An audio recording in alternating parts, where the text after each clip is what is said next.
باللہ من الشیطان الرجیم بسم اللہ الرحمن الرحیم اللہم صلی علی سیدنا و مولانا محمد وبارک وسلم صدق اللہ مولانا العظیم السلام علیکم ورحمۃ اللہ وبرکاتہ۔ سامعین محترم، ہمارے جو 29ویں روزے کی مکمل عبادت ہے وہ یہ ہے کہ فجر کی نماز کے بعد آپ نے 25 مرتبہ جو ہے وہ درود شریف پڑھنا ہے۔ بعد نماز ظہر آپ نے یا علیم 100 مرتبہ پڑھنا ہے۔ بعد نماز عصر آپ نے سورہ فاتحہ جو ہے وہ 7 مرتبہ پڑھنی ہے۔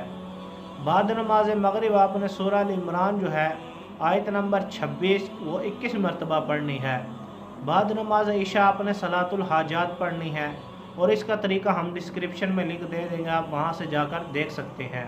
اور اس کے بعد یا رحیم 100 مرتبہ پڑھنا ہے۔ تو سامعین محترم، یہ تھی ہمارے 21ویں روزے کی مکمل عبادات۔ تو اللہ پاک سے دعا ہے اللہ پاک ہمیں رمضان المبارک کے اندر زیادہ سے زیادہ عبادات کرنے کی توفیق عطا فرمائے۔ وآخر دعوانا ان الحمد للہ رب العالمین۔